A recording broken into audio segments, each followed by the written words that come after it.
तो स्टूडेंट्स, आज की इस वीडियो में हम देखने वाले हैं उर्दू पेडागोजी, और ये है हमारा पार्ट नंबर 8। और आज हम इस पार्ट में करने वाले हैं पैमाइश के 4 नमूने। अब वो नमूने कौन से हैं देख लीजिए। फर्स्ट, जिसे आपने इंग्लिश में पढ़ा था, assessment of learning, assessment for learning, assessment as learning and assessment in learning. तो अब अगर मैं आपको ये कहूँ कि जो हमारा पहला नमूना है उसे आप कहते हैं आमोजिश का अंदाज़ा कद्र, तो इसे ही आप इंग्लिश में क्या कहते हैं, असेसमेंट ऑफ लर्निंग। तो चलिए हम 1 बाय 1 कवर करते हैं, बिकॉज़ ये जो है आमोजिश का अंदाज़ा कद्र एंड नेक्स्ट है आमोजिश के लिए अंदाज़ा कद्र। तो ये जो का, के है, के लिए है, तो इसमें थोड़ा सा कन्फ्यूजन होता है, तो आपको बहुत अच्छे से यहाँ समझ कर पढ़ना है।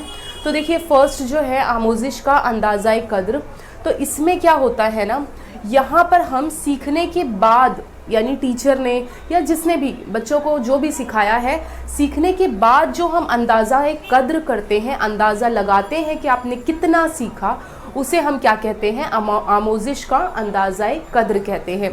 तो ये तो इसकी छोटी सी तारीफ़ हो गई कि आपको ये पता होना चाहिए इसका मतलब क्या है।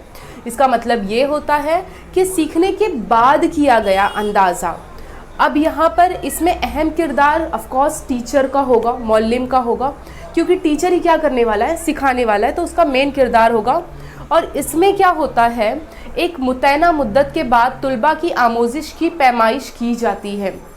जाहिर है, तुलबा जब स्कूल में जाते हैं तो टीचर फ़ौरन उनका एग्ज़ाम्स नहीं लेते हैं, बल्कि कुछ ड्यूरेशंस होते हैं, कुछ गैप होते हैं, 3 महीने का, 4 महीने के बाद उनके एग्ज़ाम्स होते हैं। यानी जैसे कि आप समझ सकते हैं, जैसे कि या मसलन तौर पे सालाना इम्तिहान हो गए, उनके जो ग्रेड होते हैं, उनको जो नंबरात दिए जाते हैं, वो इन्हीं बेसिस पे दिए जाते हैं। अंदाज़ा लगाया जाता है बच्चे की परफॉर्मेंस क्या है, तो वो डिफरेंट तरीके से किया जाता है। अब यहाँ पर आता है गलतियों का पता लगाना। जैसे कि अगर बच्चा जो है, सपोज़ आपने टेस्ट लिया, तो टेस्ट लेकर ही पता लगेगा ना कि बच्चों की गलतियाँ यहाँ पर हम क्या करते हैं, पता लगा सकते हैं। कब? सीखने के बाद, क्योंकि सिखाने के बाद भी बच्चे जो हैं गलती करते ही हैं, और बच्चे क्या सभी करते हैं गलती। तो यहाँ पर गलतियों का पता लगाना भी ये किस में आ जाता है, आमोजिश का अंदाज़ा कद्र में आता है। अब नेक्स्ट आते हैं, सेकेंड वन जो है आपका, वो आता है आमोजिश के लिए अंदाज़ा कद्र। अब यहाँ है के लिए, यानी कि सीखने के लिए किया गया अंदाज़ा। अब ये क्या होता है, जैसे कि कोई बच्चा है, उसे 4th क्लास में, पहले वो गांव में था, अब यहाँ पर आने की वजह से अगर वो कोई अच्छी, जैसे कि कोई प्राइवेट स्कूल में जा रहा है, तो वहाँ पर डिफरेंट तरीके के इंटरव्यूज़ होते हैं और उनसे लिखवाया जाता है कि बच्चा कैपेबल है इस क्लास के लिए कि नहीं। तो उसके लिए जो आमोजिश की जाती है ना, वो उसमें आ जाता है आमोजिश के लिए अंदाज़ा कद्र। तो यहाँ पर तुलबा का अहम किरदार होगा, क्योंकि हम देखेंगे तुलबा कैपेबल है, उस लायक है भी कि नहीं है। हम उसको 5वीं क्लास में एडमिशन दे रहे हैं, उसे उर्दू, हिंदी, इंग्लिश लिखने आती भी है कि नहीं आती है। अब यहाँ पर मौल्लिम जो होगा, यहाँ पर मैंने मौल्लिम का ताउन और रहनुमाई भी मतलूब होती है, जाहिर सी बात है, वो भी थोड़ी बहुत रहनुमाई करते हैं। साबिका मालूमात बच्चों की जांचा जाता है, बच्चों की पहले की नॉलेज क्या है, बच्चों को कितना मालूम है, ये चीज़ यहाँ पर जांची जाती है। अब ये चीज़ टीचर पर भी लागू होता है कि अगर टीचर को कहीं जॉब के लिए जाना है, तो जाहिर सी बात है आपकी नॉलेज को वो लोग जांचेंगे, आपकी पढ़ाने की सलाहियत को देखेंगे कि आप जो है 10th के बच्चों को पढ़ा सकते हो या नहीं। तो ये सारी चीज़ें किस में आ जाती है, असेसमेंट फॉर लर्निंग में। अब मसलन जैसे कि यहाँ पर दाखिला इम्तिहान, ये आ जाता है आपका आमोजिश के लिए। सलाहियत का जानना, ऑफकोर्स बच्चे के हो या टीचर्स के, सलाहियत का जानना ये आपका इसके अंदर आ जाता है। तदरीसी तरीके का इंतखाब एंड मश्क करना, ये सारी ही चीज़ें किस में आती है, आपको आमोजिश के लिए अंदाज़ा कद्र में आ जाएगा।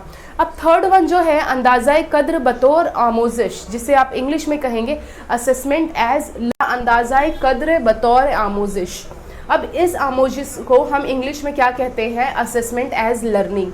यानी यहाँ पर खुद से बच्चा खुद का ही क्या करता है, अंदाज़ा कद्र करता है, यानी खुद से खुद को ही क्या करता है, दुरुस्त करता है। वो सोचता है कि यहाँ पर मैंने ये फॉर्मूला लगाया है, ये फॉर्मूला आएगा नहीं आएगा, यानी खुद से ही खुद की क्या करता है, इस्लाह करता है, खुद से खुद का ही टेस्ट लेता है।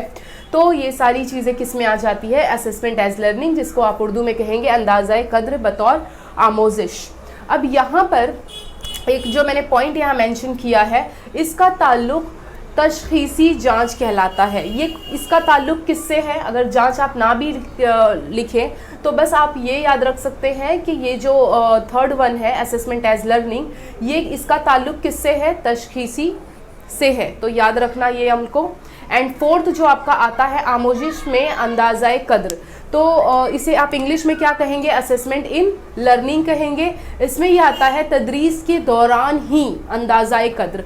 याद है कल मैंने आपको तश्कीली जांच में मैंने आपको पढ़ाया था कि जब तदरीस के दौरान ही बच्चों को क्या कर लिया जाता है, जांच लिया जाता है, समझ लिया जाता है। मतलब टीचर जो है पढ़ाते वक्त अपने लेक्चर में ही बच्चों को डिफरेंट टाइप के छोटे छोटे क्वेश्चन पूछकर बच्चों को पर अंदाज़ा लगा सकती है कि बच्चा कैसा है, उसको कितना समझ में आ रहा है, उसकी प्रीवियस नॉलेज कितनी है। तो याद रखना ये तारीफ़ जो है तदरीस के दौरान ही अंदाज़ा कद्र लगाया जाता है, किसमें, आमोजिश में अंदाज़ा कद्र। और इसका ताल्लुक़ किससे होगा, इसका ताल्लुक़ होगा आपका तश्कीली अंदाज़ा कद्र से। थर्ड वन का जो ताल्लुक़ होगा वो होगा तशख़ीसी।